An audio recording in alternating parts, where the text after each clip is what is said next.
Hi, I'm so glad you joined me for this presentation on what, for so many women, is a depressing topic.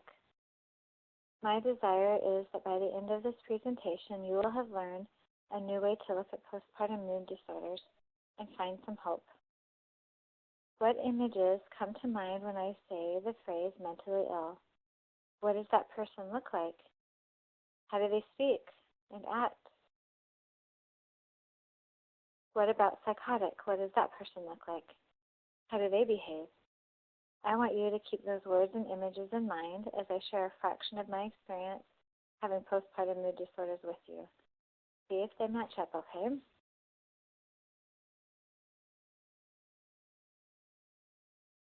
I was raised in a typical home. My parents divorced when I was 2, which caused my developing mind some trauma. I dealt with this by obsessing about things, in particular, toilets overflowing. After a couple of years and some counseling, that was no longer an issue. I didn't have any more issues until I got pregnant several years later. My childhood dream was to grow up, attend college, meet my husband, get married, purchase a 50-style bungalow home, pink and purple polka dotted, of course, raise our 3 girls, and live happily ever after. Of course, life is going to be perfect. Many of my childhood dreams have come true.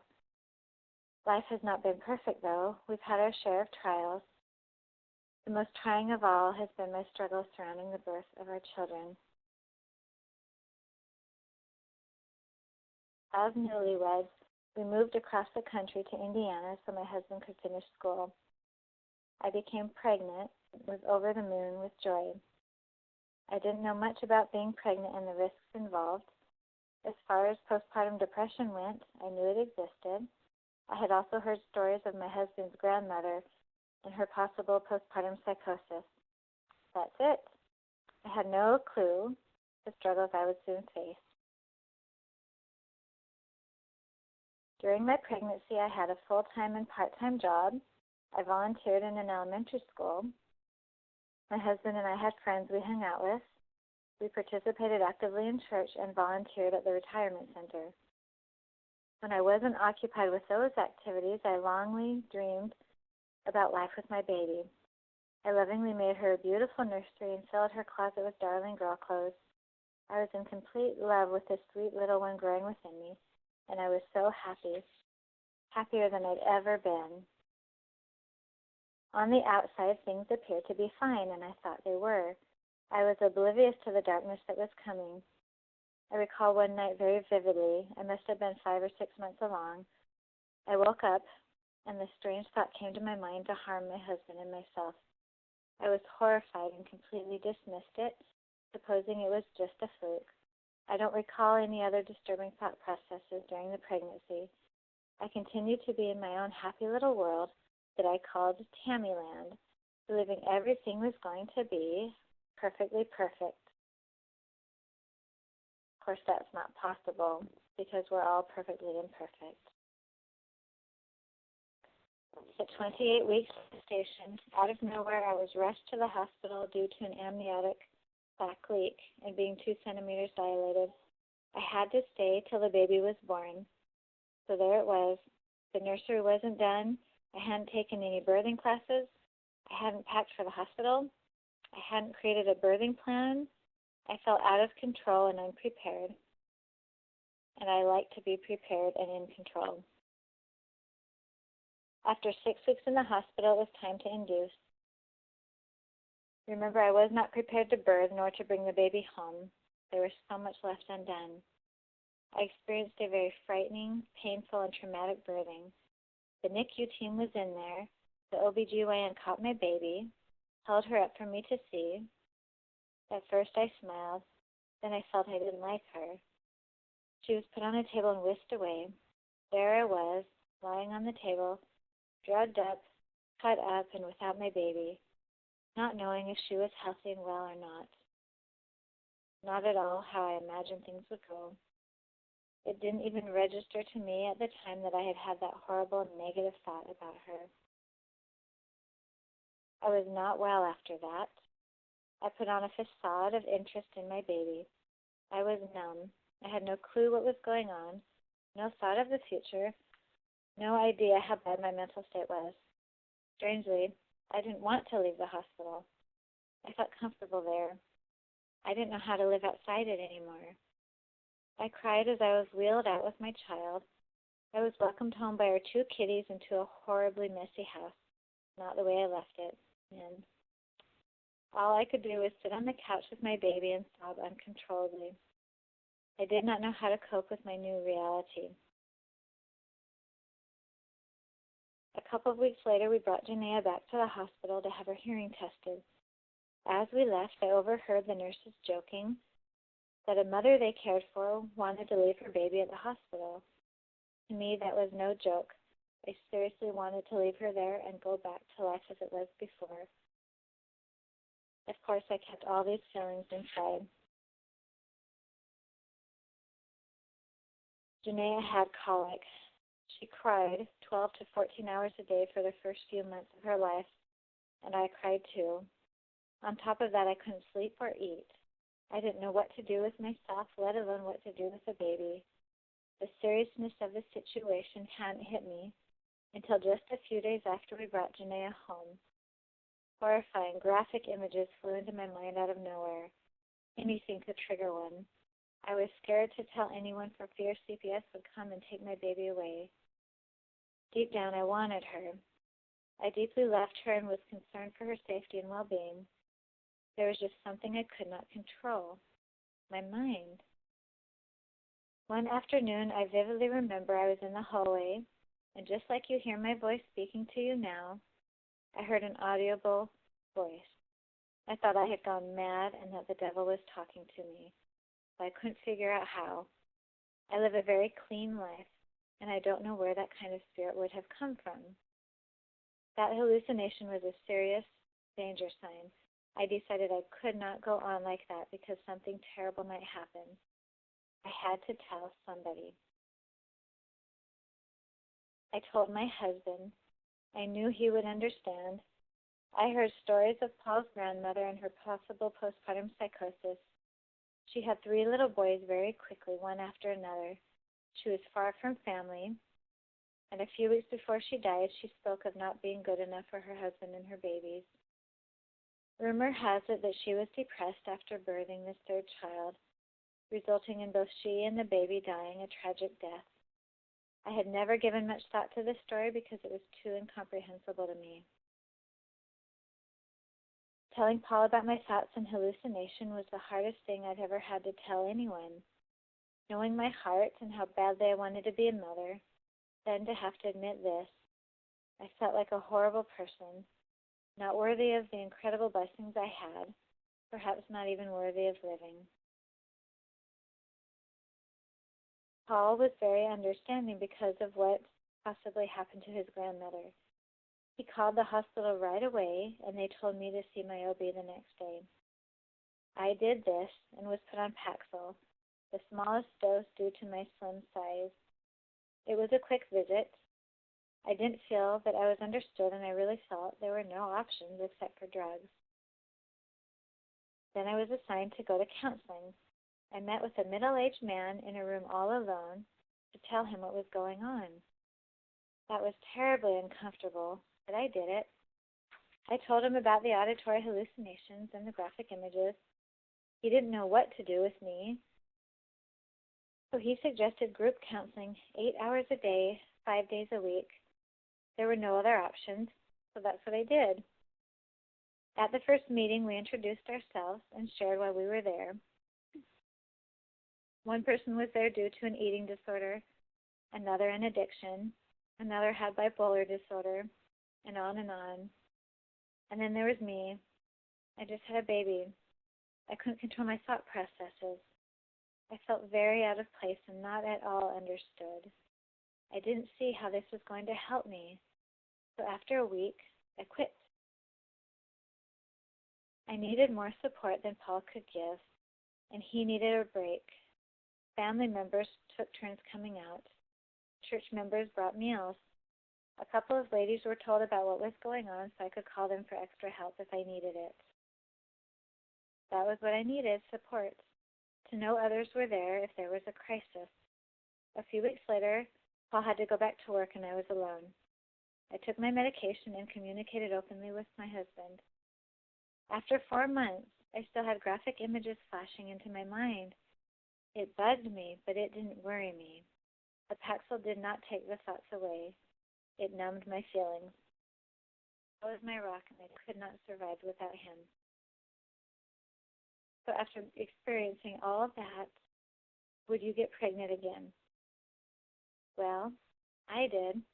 Remember, I was going for 3 girls here. Journal entry Tuesday, December 11th, 2001. Today is a very special day. On a whim this morning, I decided to use a pregnancy test and it came out positive. Paul and I are so excited. Monday, February 4th. Tomorrow I will be 13 weeks pregnant. I'm already very worried that I will suffer from postpartum psychosis again. I have already had a few episodes of obsessive thoughts, cuss words, in my head. It scares me. Friday, February 15th. I'm 14 weeks pregnant and had a doctor appointment today. The baby appears to be doing fine, but I don't. I'm malnourished. I did tell the doctor of the cuss words and images in my head. She took them very seriously. She told me to double my Paxil and sent me to talk to another counselor. It frustrates me that in this whole town of 250,000, there is not one person who understands postpartum depression. So I went and got the assessment. It didn't lead to anything except for the knowledge that there is an organization in my hometown called the Baby Blues Connection, and if I were there, they could help me. We were struggling financially. That fact, coupled with my symptoms, we decided to move back to Oregon before the baby would come in August. Wednesday, May 14th. Last night, I attended my first Baby Blues support group meeting. It was good. Cuss words have been coming back more and more. I've had thoughts of cutting my hair or deliberately not eating because I'm afraid of gaining weight. I just feel like I'm falling apart, and so is my life. I hired a doula and a midwife to support me in creating a more empowering birth experience this time that would hopefully support my mental health, and it worked. I felt incredible after birthing. I felt instant love for my boy. I had a couple days break from the intrusive thoughts, but they returned.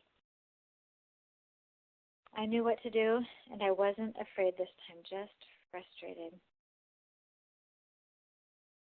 The birth of my third child came in July of 2004. It mirrored the second. I journaled. The midwife set the baby on my tummy, and I saw that she was a girl. She was so beautiful, and I was so happy I shed tears of joy. Then it started again, July 24th. At night, I seemed to get the random bad thoughts. I know I needed ministering to, maybe a little counseling, and some herbs to help my brain chemistry. I was put on medication again. I kept feeling like there was one more girl, so we got pregnant again. It was an enjoyable pregnancy and a marvelous, empowering birth to a boy. October 8th, 2006, about a week after he was born, I am having some intrusive thoughts. If they don't ease up, I'll have to take medication. Again, I was administered to, and this time they went away. No counseling, no drugs. I still felt like there was a girl waiting for us. So guess what? I got pregnant again, even though I was afraid to. I was afraid of experiencing the pain of giving birth. I actually developed a full-blown phobia. You know that birth phobia is a real thing? It's called tocophobia, the morbid fear of giving birth. And as many as 1 in 7 women are thought to suffer from it. So, to quell that fear, I planned a water birth in a trough. That's what that picture is. I took my first ever birthing class, and I learned self-hypnosis. There were other factors contributing to my anxiety, serious mental problems, baby being in a bad position, My amniotic sac sprung a leak again. I was just in terrible shape physically, mentally, and emotionally. One particular day, wrought with anxiety, I was administered to. Later that night, the baby literally shot out of me at home. His birth was the most empowering birth I'd ever had. I conquered all my fears. I can't even express in words the happiness I felt. The next day, though, I became afraid to be alone with the baby. I knew I wouldn't harm him after experiencing these symptoms so many times, but it still disturbed and frustrated me terribly. Journal entry June 9th, 2009, when the baby was just 2 days old. Why again? Why can't I have just one pregnancy and postpartum period that is not wrought with anxiety, fear, OCD, and dread? When Jaden was just a few days old, I found myself visiting a naturopath, and a few days after that, going to professional counseling, both things I had never done before. 11 months later, I still had the symptoms every day. And 18 months later, I still had them. They had tapered off a little bit, but they were still there. It was a very long, hard road. I swore Jaden was my last baby, and I just wasn't ever going to have that third girl. Well, you should all know me better than that by now. I had an overpowering feeling that there was one more child for our family. So I bravely got pregnant again. It truly was an act of courage for me, knowing all of my fears and previous struggles and how that affects my loved ones. This pregnancy was the most benevolent gift God could give me. In this pregnancy and birth, I finally found peace and healing. Journal entry August 16th, 2012. I've had lots of cuss words in my head. The F word, toward my children, the baby, and birthing. I'm not liking this. I desperately want to look forward to birthing and postpartum and have that blessing. August 19th. My husband's aunt spoke words of comfort to me today. She shared that she has experienced terrible fear of birthing with each of her 6 children as well. The fear growing with each child. I had no idea.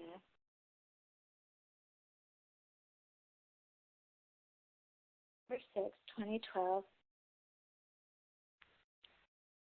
Today was the most miraculous day of my life. I'll write about it somewhere else. I'll just say, I've never felt closer to God in heaven than today. This sweet little angel was born in our home, became part of our family. So many miracles happened, and I am filled with unspeakable joy. We named her Genevieve Joy. She truly healed my heart, and I am forever grateful to her. As much as I struggled, I am grateful for what I learned. I touched on just a few of my experiences. There are so many more lessons I learned that I would love to share with you, in the hopes that you can have a different experience than I did, so you can know the possibilities and be better prepared. I really knew nothing going into pregnancy and motherhood, but you don't have to. With some education and preparation, you can go on to experience joy in all phases of motherhood right off the bat.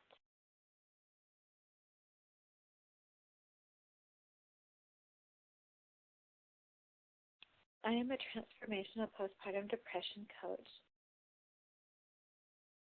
I help new mothers who are struggling with sadness and confusion and feeling out of sorts and helpless to experience holistic, powerful shifts so they can feel better on a continual basis and to give them more control in their lives, and most importantly, tools to support themselves and cherishing and being present for this precious and sacred time of being a new mom. Stay with me till the end and I'll have an offer for you valued at $197. Now, on to some things I've learned about what postpartum mood disorders are, contributing factors, and what I learned about healing it naturally. This poem is a little disturbing, isn't it? Rockabye baby, on the treetop, when the wind blows, the cradle will rock. When the bough breaks, the cradle will fall, and down will come baby, cradle and all. Why do we sing a lullaby of a baby falling from a tree, possibly to their death? Evidence points out that the poem originates from around the 1600s, when a passenger on the Mayflower wrote the first stanza upon arriving in America. Why does the poor baby fall from the tree? Perhaps it was of Native Americans gently stringing up their children in a birch bark cradles from the trees. If you think of the cradle as a womb and the tree rocking as a woman in labor, this is a beautiful song that gently and simply explains childbirth. Among women, the leading cause of disease-related disability is depression. Did you know that? Did you know that the most common complication of pregnancy and birthing is postpartum depression? I didn't know that. As many as 15 to 20% of new mothers experience it. So in 2014 numbers, that's about 200,000 mothers. Between 70 and 80% of women experience the baby blues or some kind of negative feelings or mood swings after the birth of their child. That's about 640,000 mothers last year. Postpartum mood disorders have been identified in women of every culture, age, income level, and race, and can appear at any time during pregnancy, up to a year or so after the child is born. The term postpartum depression is often used to describe postpartum mood disorders. There's actually a spectrum of disorders that can affect mothers during pregnancy and postpartum. These include the baby blues, which can be characterized by weepiness or crying for no apparent reason, irritability, perhaps some sadness. It lasts for about 2 weeks. If it goes on longer, then it is likely depression.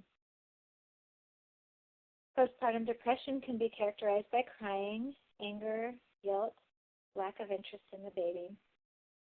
Anxiety can be experienced with nervous chest pain, shortness of breath, and having many worries and fears.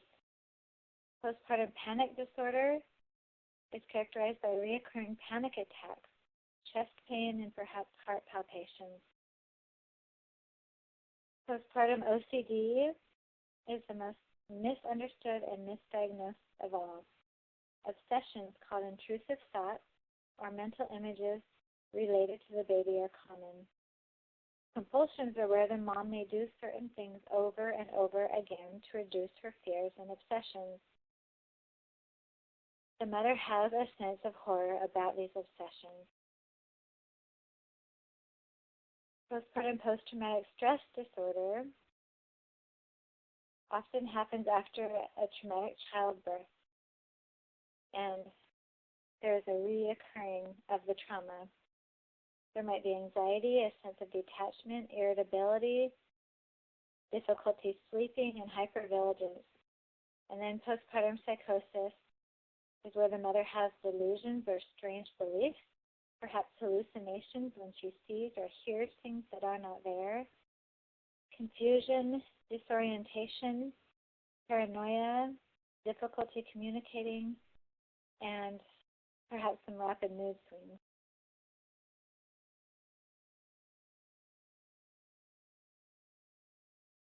I'll go into a little more detail about postpartum depression because it's a word we hear so often. I don't have time to go into each of the individual disorders in this presentation. I'll also touch a little on psychosis. So did you pick up on my experiences with antepartum and postpartum depression? I could not sleep. I was worried. I was overwhelmed. I was anxious. I could not focus, and I lost my appetite.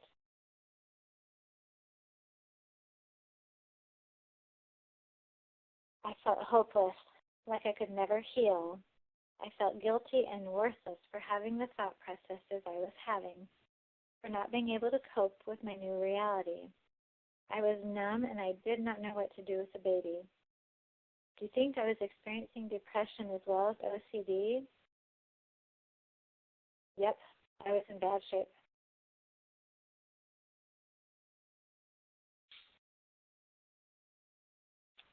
Hopelessness.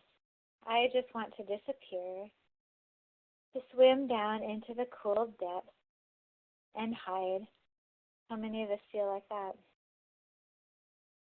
I also want to mention psychosis because I had mentioned Paul's grandmother possibly having it, and I had had an episode.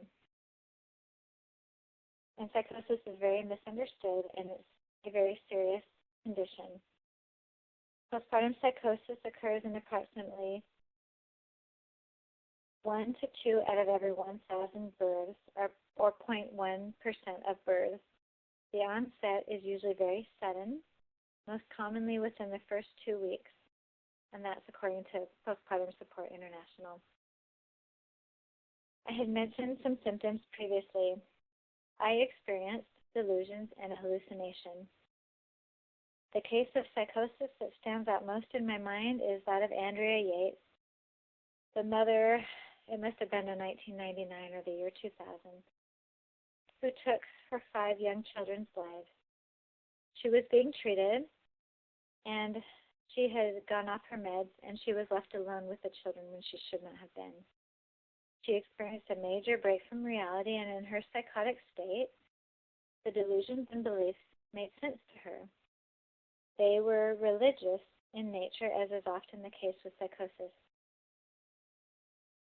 You can't help but to wonder if she was struck with her treatment and if someone had always been there with her, if things would have turned out differently. I need to mention that not all delusions are harmful, and most women experiencing psychosis don't harm themselves and others. There is only a 5% suicide rate and a 4% infanticide rate associated with the illness. The mother must be monitored by a professional and get treatment. That way, psychosis can be temporary. They are not to blame, and they need help, and they need compassion immediately. And you'll want to watch for psychosis if you have a personal or family history of it or of bipolar disorder. Insomnia. The wheels on the bus go round and round, round and round, round and round, the wheels on the bus. We might joke, but sleeplessness can cause accidents. It can dumb you down, weaken your immune system, contribute to depression, make you forgetful, impair your judgment, and cause you to gain weight, and more.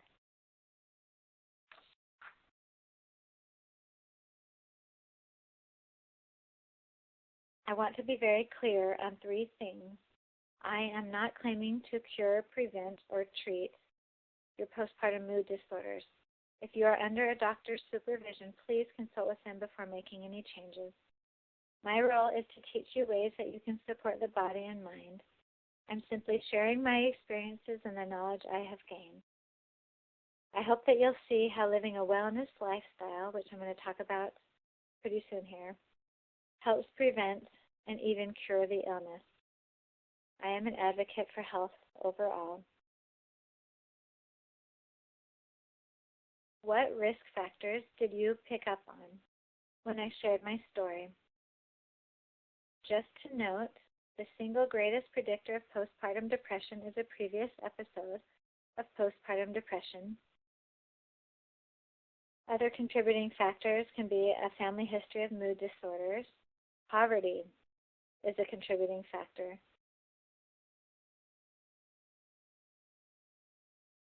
Rates are up to 30% higher for women living in poverty. A difficult or complicated labor, birth experiences that didn't fulfill expectations, delivery of a premature baby, women who are susceptible to hormonal changes during menstrual cycles.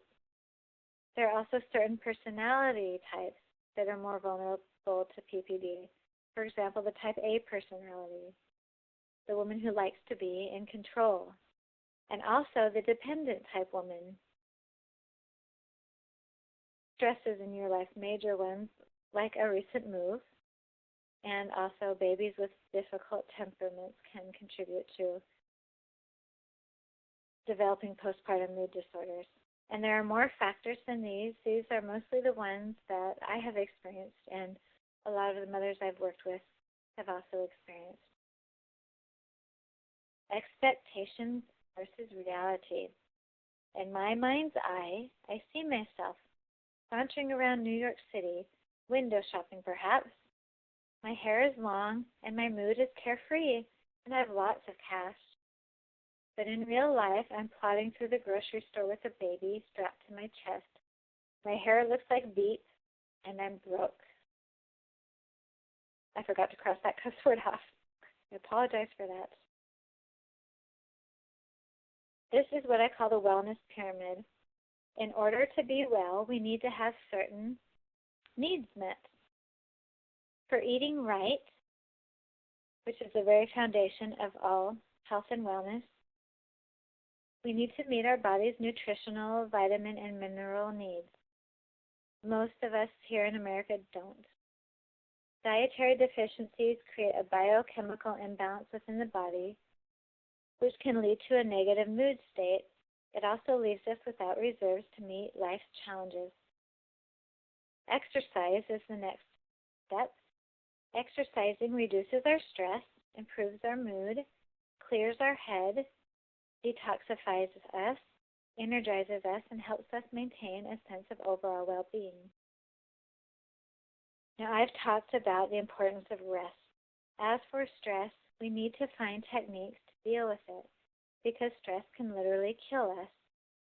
Too much stress negatively affects our health and our ability to sleep, and it can lead to anxiety, fear, depression, a weakened immune system, and more. Now, this is something that was new to me as I had my sixth baby, the effects of toxins on our body. According to the EPA, pesticides affect our nervous system. According to a 2003 online essay by Dr. Kilburn, each baby in the United States is born with 280 toxins in their body. About 180 of those disrupt the immune system and the endocrine system or reproductive system. They affect the heart and other systems within our bodies. About 200 of those toxins are neurotoxins affecting brain function. So if the baby is getting all these toxins, then obviously we as mothers are carrying around those toxins too, and they're affecting us. This is kind of scary, isn't it? Just a few generations ago, toxins were not such a big issue. Our DNA has weakened over generations. Evidence suggests individual genes do not cause depression, but they are thought to increase the probability of an individual having depression in the face of other accumulating risk factors, such as environmental stressors. There was a study done on cats to find out if there was a connection between degenerative diseases and diets. One group of cats was given raw food, the other cooked food, the typical American cat diet, right? The study showed that by the fourth generation, in cats who had consumed mostly cooked dead foods, there was really no fourth generation. The babies were born stillborn or had severe birth defects. And in many cases, the cats were infertile. Just 2 or 3 generations in this group, after just 2 or 3 generations, this group that ate the cooked foods began to develop autoimmune and other chronic diseases. Compare that with the cats who ate raw, enzyme-rich live foods as nature intended. Their fourth generation thrived, as did the previous ones. The study showed how DNA can turn off and on based on diet. So a poor diet can increase the probability of some people having depression. I know some who eat terribly and are always happy, and I know others whose mood is dramatically affected by diet.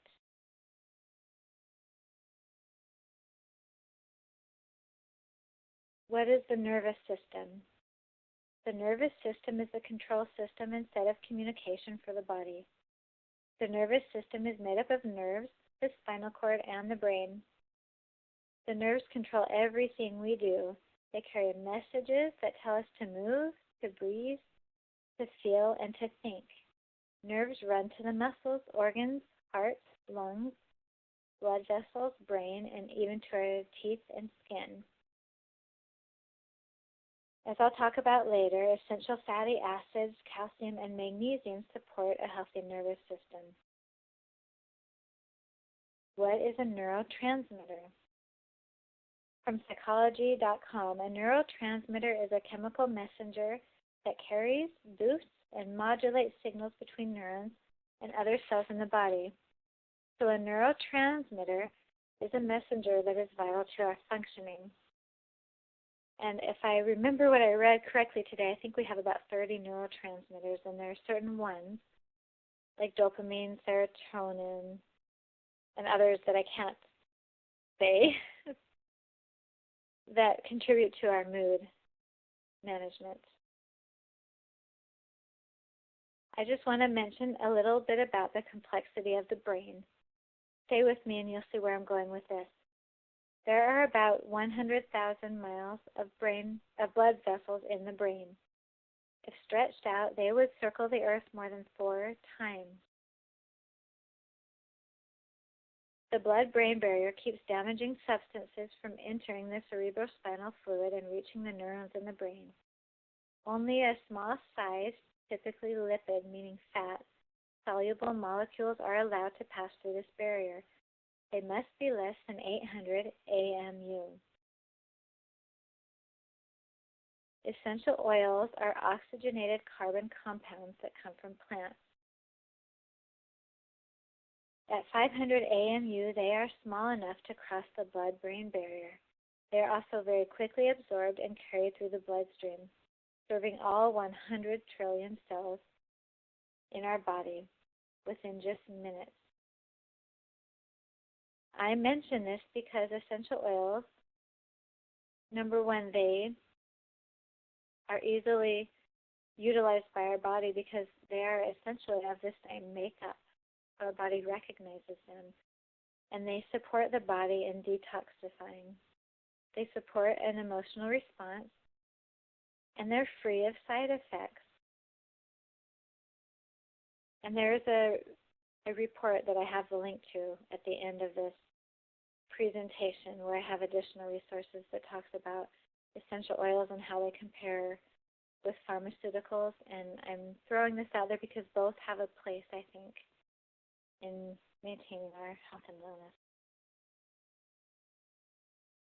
Feelings that they have lost themselves. I am drowning.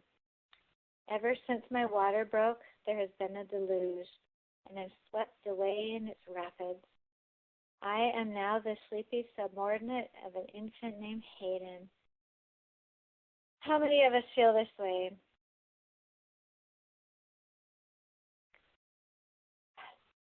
I know we all have as mothers.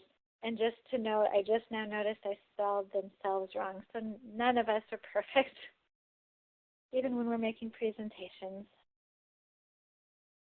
Now back to essential oils. Do you know anyone who has lost their sense of smell?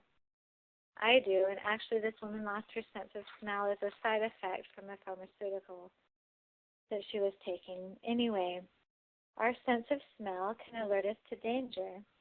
It is also closely linked to parts of the brain that process emotion and memory. Unpleasant smells actually send pain signals to the brain to warn us of possible danger. On the other hand, pleasant smells make us feel good. Smell is the only sense that affects the memory and emotion part of the brain.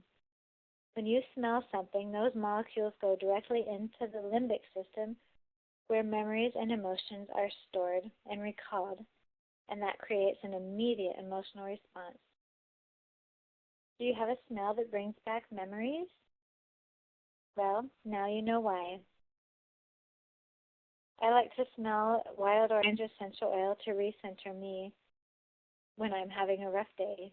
And when I was postpartum with my sixth, when I was experiencing a little bit of anxiety, I used that as a tool. I also use the sense of smell on tools for my children when they need centering and grounding. And if we were in a live class, I would give each of you a sample. If you want to go onto my website, healingtheheart.us, you can click on the Essential Oils tab and fill out the information for a free sample there. I could do a whole class on the science and chemistry of essential oils. So I will leave it at this for today. Now, how do SSRIs work? Selective serotonin reuptake inhibitors are believed to work by blocking the brain's ability to reabsorb a feel-good brain chemical called serotonin, thereby increasing its levels in the brain and lifting a person's mood. As I had mentioned before, what they did for me was numb me. I do know that there are people that have success using them, of course. So serotonin is the neurotransmitter responsible for supporting mood, sleep, appetite, sensory perception, temperature regulation, pain management, and more. And low levels of serotonin can result in depression.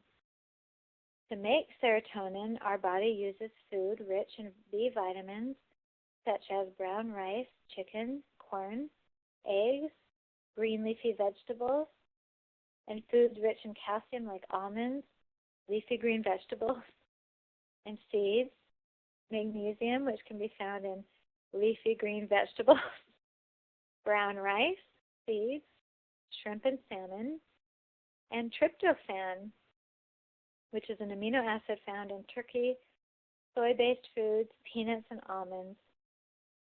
It also makes you sleepy, though, the tryptophan. Essential fatty acids such as omega-3s can be found in fish oils, flax oil, and chia, and omega-6s, chicken, eggs, and nut oils. And all of these things are wonderful for supporting serotonin production. Just a word of caution, most Americans have an excess of omega-6s and are lacking in the omega-3s.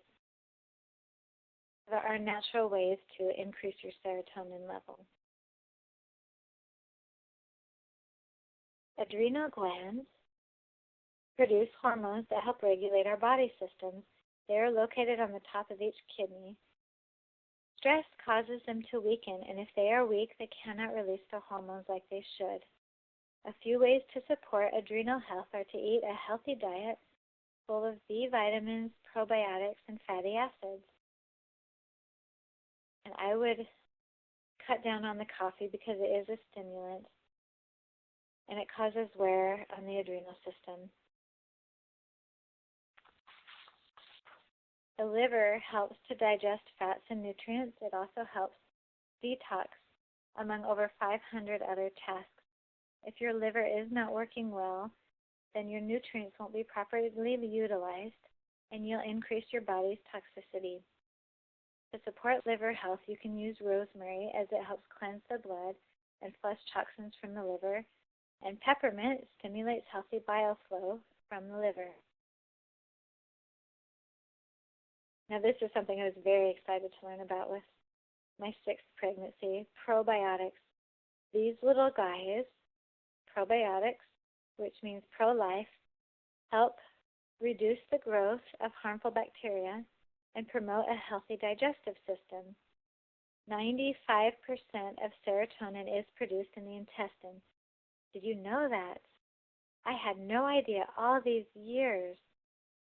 Anyway, for serotonin production, good bacteria is required.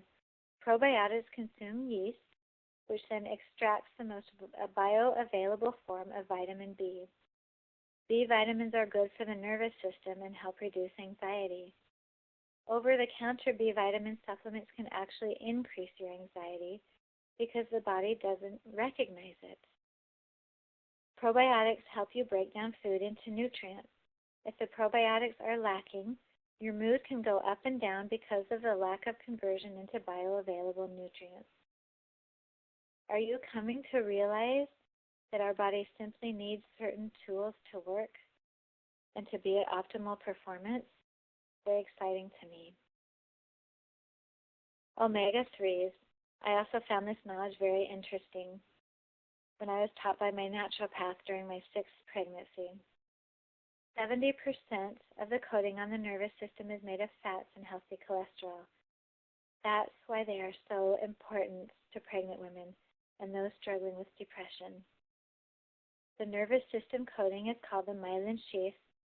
The adrenaline wears it down because that's where it goes when it is released, to stimulate the nerves for flight or fight. When stressed, I was taught to beat something like a pillow or to do some physical activity or to yell and holler so the adrenaline would be released and not wear down my nervous system. Adrenaline needs to be burned up. If it is not, it continually eats away at the myelin sheath, just increasing the problem. The hope is that the omega-3s will rebuild the sheath. Calcium is also something the nervous system needs, as it, coupled with magnesium, make up the remainder of the myelin sheath. I was told to get on a specific amount of calcium and magnesium while pregnant. The calcium needs to be taken with the magnesium, and the magnesium can be taken alone. The very damaging and frightening part of postpartum is the lack of perspective and the lack of priority and understanding what is really important. I don't know what she was saying, but from that I get that women need to take care of themselves. They need to educate themselves so that they can be healthy mentally and physically. And society needs to understand so that they can support mothers in doing that, because I think oftentimes as mothers we are putting everybody before ourselves. So here's another idea. When all else fails, take a nap.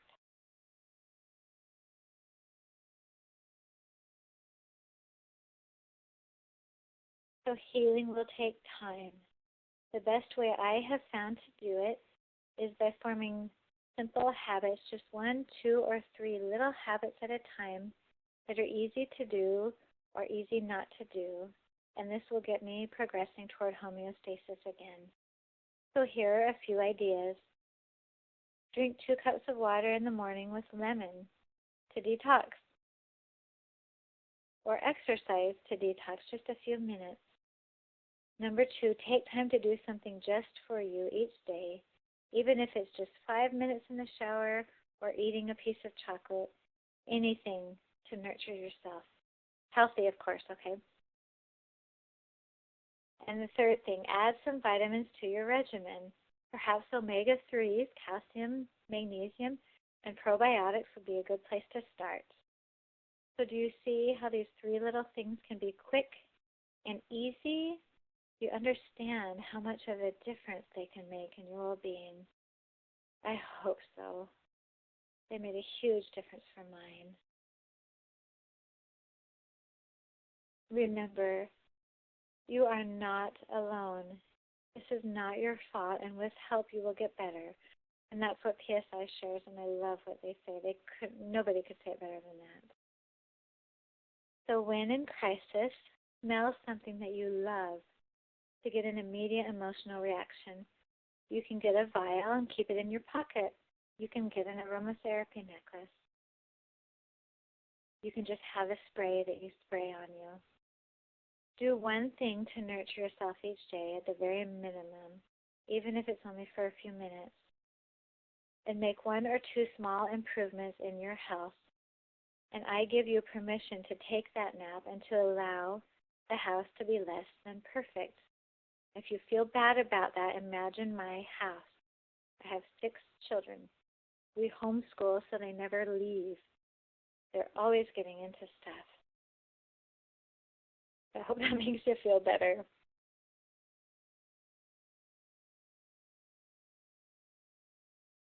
Successful mothers are not the ones who have never struggled. They are the ones who never give up despite the struggles. So just a quick recap. Postpartum mood disorders are real. More mothers are suffering than you know. Prepare now so you'll know what to do if. Be kind to yourself. Meet your needs because you are important. A rule I am striving to live by is to treat everyone, including myself, as if they were having the worst day of their lives, because they just might be.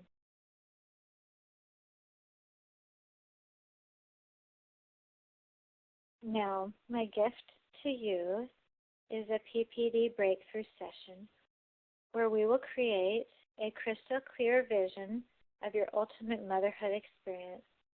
We will uncover hidden challenges that could be getting in the way and even blocking you from being the mom that you want to be.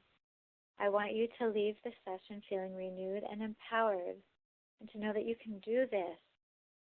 And again, I say what PSI says, you are not alone. It is not your fault, and with help you will get better. So if this is something that you would like to do, as I said, it's a gift. You can go to my website and click on the coaching link, and there you can apply for that. And then you'll also, if you would like to, sign up for my newsletter and get my free report on the causes of postpartum depression and what you can do about it. And you can also find me on Twitter, Pinterest, and Facebook.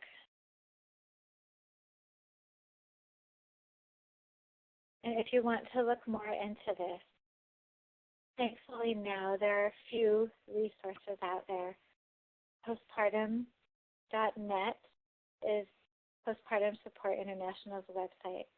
It is a wonderful resource if you want to learn more about what postpartum mood disorders are and tips to heal. And they also have a number you can call if you just want to talk to someone on a warm line. The Baby Blues Connection is very similar to postpartum.net, and they're located in Portland, and they have free support groups. And then my Chemistry Made Me Do It is a webinar done by Laura Jacobs, and she talks about how our body's chemistry really is the root cause of most of our health problems and mood disorders.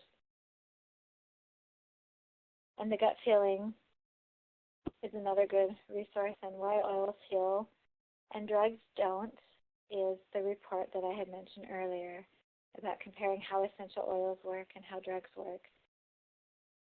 And both are a blessing, and I think both are needed. And then there's some research and resources on psychosis and research on the health of your brain and how it is related to intestinal health. And again, I could talk for hours, but one little thing I didn't mention is that our second brain really is in our gut. And I want to thank Kirsten, The Life and Times of Milady. She is a Portland cartoonist, and she's wonderful, and she allowed me to share her cartoons. I invite you to visit my website. I invite you to contact me and to have a free session. I invite you to study. And whatever you do, take care of yourself. And please trust your gut because you know what is right and best for you to heal. And with that, I'm grateful to work with many mothers and to know you, ladies. And I wish you great joy.